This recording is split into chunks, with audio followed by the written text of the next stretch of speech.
1927, 34-year-old Harry Powers responded to an advertisement placed by a woman named Luella Strother in a Lonely Hearts magazine.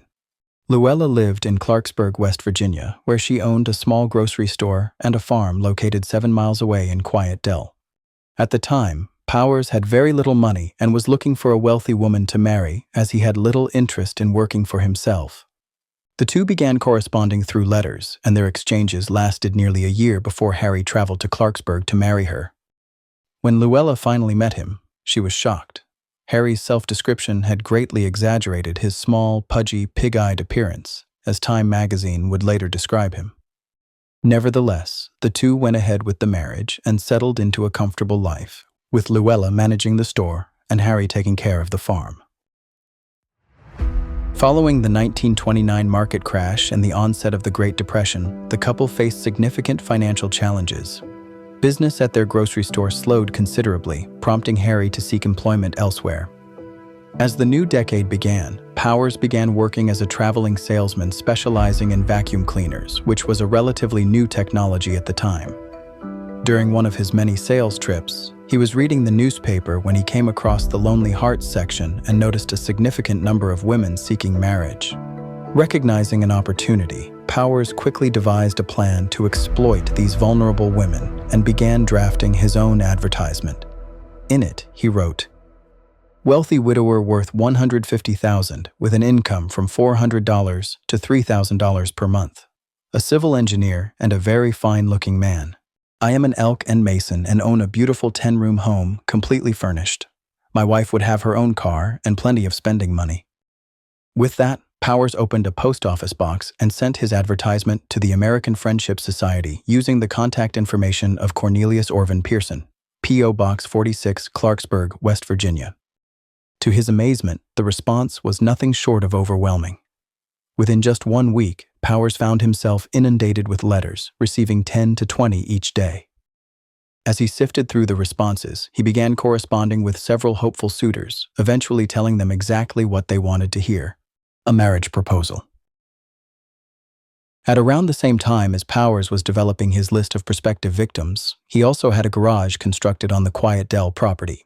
The structure measured 18 feet by 20 feet and included a basement with 4 separate rooms, divided by concrete walls. When his wife, Luella, inquired about the intended use of the garage, he claimed it would be for storing vegetables. However, Powers had much more sinister intentions for the new structure. By the spring of 1931, it is believed that Harry Powers had already met dozens of unsuspecting women, draining their bank accounts and pocketing a few cherished valuables before moving on to his next victim. While many of these lonely heart women emerged from their encounters with little more than a lighter wallet and a bruised ego, some were not so fortunate. Among the latter was Asta Eicher, a widow from Park Ridge, Illinois. She was a devoted mother of 3, raising her 14-year-old daughter Greta, her 12-year-old son Harry, and her young 9-year-old Annabelle. On June 21st, after several months of correspondence, Harry Powers, using the alias Cornelius Pearson, arrived at Asta's home for a short visit. After a couple of days together, Powers and Asta decided to take a trip, leaving the children in the care of a family friend, Elizabeth Abernathy. 5 days later, Miss Abernathy received a letter from Asta informing her that she and Cornelius were getting married and that he would be coming to pick up the children. After reading the letter, Elizabeth showed it to Annabelle, Mrs. Eicher's oldest daughter, and instructed her to help her siblings pack in preparation for Mr. Pearson's arrival. On July 1st, Powers returned to Park Ridge. After spending the night at Asta's house, he went to the Abernathy home, where he picked up Greta and drove her to the bank. He instructed her to go inside with a signed check and a note asking the teller to fill in the amount on the check with the balance from Asta's account. However, the teller immediately recognized the signature as a forgery and refused to complete the transaction. When Greta returned to the car, still holding the check, Powers asked her what had happened in the bank. After Greta explained what the teller had said, Powers immediately drove back to Elizabeth Abernathy's house, picked up Harry and Annabelle, and then hastily left town. About 3 weeks later, Powers, still using the alias Cornelius Pearson, arrived in Northborough, Massachusetts, where he met Dorothy Lemke. Mrs. Lemke, also a widow, had been living with her sister and brother-in-law when she responded to Cornelius Pearson's advertisement. after several months of correspondence, the two agreed to marry in Idaho at Cornelius's home. It was sometime near the end of July when Powers arrived in the small town of Northborough to pick up Dorothy and her belongings so that they could begin their trip to Idaho for the wedding. Before leaving, however, they made two stops.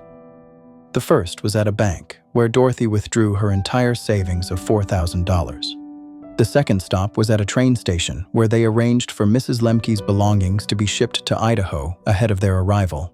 While Dorothy waited in the car, Powers labeled the trunk with the name Harry Powers and had it shipped to Fairmount, West Virginia. A few days later, with Dorothy Lemke now locked in a concrete room on the Quiet Dell property, Powers arrived at the train station in Fairmount and claimed her trunk. In late August, with the Eicher home now vacant, Powers returned to Park Ridge and began cleaning the property in preparation to rent it out. However, his presence caught the attention of a neighbor who had been quite concerned about the whereabouts of the missing Eicher family. The neighbor, alarmed by the sight of a stranger appearing to be living in Asta's home, promptly called the police. When the officers arrived, they asked Powers who he was and where Asta and her children were. Powers calmly introduced himself as Cornelius Pearson and explained that the Eicher family was in Colorado. He then presented them with paperwork claiming he was Asta's agent and was there to settle her affairs. With no evidence to the contrary, the police left, although they remained highly suspicious. Feeling a bit shaken by the encounter, Powers abandoned the idea of renting out Asta's home and quickly left town. The following day, on August 26th, the police began investigating the disappearance of the Eicher family. They first interviewed Mrs. Eicher's friend, Elizabeth Abernathy, which led them to a bank where Asta's oldest daughter had attempted to cash a forged check. Next, the police conducted a search of the Eicher home and discovered a stack of love letters addressed to Asta from Cornelius Pearson, postmarked from Clarksburg, West Virginia. Now convinced that Pearson was somehow involved in the disappearance of the Eicher family, the investigators contacted the Clarksburg police for assistance. On Thursday, August 27, 1931, the Clarksburg police began a search in Harrison County for anyone with the last name Pearson, but were unable to locate anyone with that name in the area. They then visited the post office and provided the postmaster with the name Cornelius Pearson and the corresponding box number. Familiar with the many letters received at that address, the postmaster informed the police that the renter of that box was named Harry Powers. With this new information, investigators quickly located Powers at a grocery store on Quincy Street, which he and his wife Luella owned. When they began questioning him about the whereabouts of Asta Eicher and her 3 children, he initially claimed not to know who they were. However, when they informed him about the stack of love letters found in Mrs. Eicher's home that were addressed to his post office box, he quickly changed his story. Powers then admitted that he had corresponded with Asta but insisted that he knew nothing about her disappearance. Following the interview, the police visited the Harrison County Records Office to check if Powers owned any additional properties. During their search, they found that he and Luella also owned a farm in Quiet Dell, a small community located just a few miles from Clarksburg. When investigators visited the property, they discovered a newly constructed garage secured with a padlock. Although they wanted to search the building, they did not have enough evidence to obtain a warrant concerning their suspicions about the disappearance of the Eicher family. To circumvent this issue, the police informed the judge that they believed the garage was being used for the illegal distribution of alcohol, and the judge promptly granted them a warrant. When the investigators returned to Powers' farm, they used bolt cutters to remove the lock and entered the building. The first thing they noticed was a hangman's noose dangling from the roof rafters. Next, they discovered numerous travel trunks filled with women's clothing, jewelry, and other related items. As the search progressed, the police eventually uncovered a hidden trapdoor in the floor beneath an old doormat. When they opened it, a foul odor emanated from below. As the officers descended the wooden steps, they were shocked to discover that the basement had clearly been used as a prison. It consisted of 4 rooms, separated by concrete walls, each with a sturdy wooden door. When the officers looked inside, they discovered each room contained only a pail, along with a filthy mattress lying on the floor. At this point, the sheriff, who was now on the scene, believed that Asta and her 3 children were likely buried somewhere on the property. Hoping that seeing the evidence they now had would lead Powers to confess and reveal the location of the family's remains, the sheriff instructed 2 of his officers to pick him up and bring him to the farm. However, when Powers arrived, he refused to say anything and was subsequently arrested and taken to the Clarksburg jail. The following day, Saturday, August 29th, prison trustees were escorted to the farm to assist in excavating the property in hopes of finding the remains of the Eicher family. By this time, news of Powers' arrest and the discoveries made by the police had spread throughout the county. By early afternoon, more than 300 curiosity seekers were milling about the Quiet Dell property. As the day wore on, that number continued to grow, with some onlookers even joining in the digging efforts. However, by late afternoon, there was still no sign of the Eicher family's remains. As the prison trustees were being prepared for transport back to prison, a 15-year-old boy stepped forward, claiming he had information to share with the person in charge. Once he was brought to the sheriff, he explained that he had recently assisted Mr. Powers in digging a trench from the back of the garage to the creek. The sheriff then instructed the inmates to dig in that area, and within 30 minutes, they unearthed the first body. It was Asta Eicher. As the excavation continued, the 3 Eicher children were soon discovered, followed shortly after by the 5th and final body. These remains were eventually identified as those of 51-year-old Dorothy Lemke from Northborough, Massachusetts. While the bodies were being transported to the morgue, the sheriff returned to the police station for another interview with Powers. He hoped that following the discovery of the bodies, Powers would finally confess. However, he refused. That evening, the prisoner was taken to an isolated room where officers began to aggressively interrogate him. For several hours, Powers maintained his innocence, but by around 4 o'clock on Sunday morning, he reached his breaking point and confessed. In the days that followed, when photos of Mr. Powers' bruised body appeared in the newspaper, the authorities informed the public that Mr. Powers had unfortunately fallen down the stairs. On Sunday, August 30th, the coroner completed the autopsies, and his findings were more shocking than anyone could have anticipated. In his report, the doctor concluded that Mrs. Eicher, her children, and Dorothy Lemke had been starved and tortured before they were brutally murdered. The cause of death for 12-year-old Harry was from severe head trauma inflicted by a clawed hammer. Evidence found under his fingernails indicated that he fought fiercely before ultimately succumbing to his injuries. The coroner also discovered that he had been castrated either before or after his death. When the doctor examined Asta and her 2 daughters, he found ligature marks around their necks, indicating that they had been strangled, likely using a belt. Additionally, the evidence suggested that Asta had been hanged from a ceiling beam while being tortured prior to her strangulation.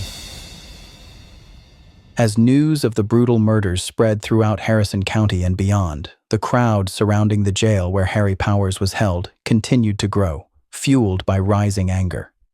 By the evening of September 20th, over 4,000 outraged men and women were demanding immediate justice. As the crowd worked itself into a frenzy, law enforcement quickly lost control of the situation. Meanwhile, officers dressed Powers in a police uniform and secretly led him out of the back of the building into a waiting car. Accompanied by an escort of 2 police vehicles, he was driven to the state penitentiary in Moundsville, where he would remain locked in solitary confinement until his trial. In the weeks that followed, investigators continued to delve into the man known in the newspapers as the Bluebeard of Quiet Dell. It soon became apparent that Harry F. Powers was just one of many aliases he had used throughout his long criminal career. Born in Holland in 1892 with the name Herman Drenth, he immigrated to New York in 1910, ahead of his parents and sister. When his father found a farm for sale in Minnesota and sent Herman $4,000 to purchase it, he instead set up a mortgage with a small down payment and kept the rest of the money for himself. As a result, his family never spoke to him again. Over the next several years, Powers traveled throughout the Midwest, during which he served 2 jail sentences, one in Iowa for burglary and another in Indiana for scamming a widow out of $5,400. Eventually, he ended up in West Virginia in 1926, where he met and later married the 41-year-old divorcee Lula Struthers. The trial of Harry Powers commenced on December 7, 1931, and lasted for 5 days. Since the new courthouse was still under construction, officials arranged to rent Moore's Opera House to accommodate the significant public interest in the case. Despite the theater's 500-seat capacity, there was standing room only for the entire duration of the trial. Several days before the lawyers presented their opening statements, the prosecution hired Dr. Edwin Myers, a veteran forensic psychiatrist, to evaluate Powers. Although their case was strong, the prosecution was concerned that the defense might pursue an insanity plea, a strategy that could potentially weaken their position. After interviewing Powers for several hours, Dr. Myers concluded that he was legally sane and knows right from wrong. He further stated that Powers was clearly psychopathic and possessed an exaggerated desire to kill, which dominated his entire personality. On December 12, 1931, with Dr. Myers' testimony and the accounts of over 50 other witnesses, Harry Powers was found guilty of murder. Following the verdict, Judge John Southern stated, "It is the judgment of the court that you be taken to the state penitentiary at Moundsville, there to be kept and treated in the manner provided by law, and then hanged by the neck until dead on March 18, 1932, between the hours of sunrise and sunset." Powers was then returned to the Moundsville prison to await his sentence. On the day of his execution, Powers wore a dark pinstripe suit, a white shirt, and a black tie. He appeared calm as he walked up the stairs to the hanging platform. When asked if he had any last words, he replied, "No." The guard then placed a black cap over his head. At exactly 9 a.m., the trapdoor opened, and 11 minutes later, the prison doctor pronounced him dead.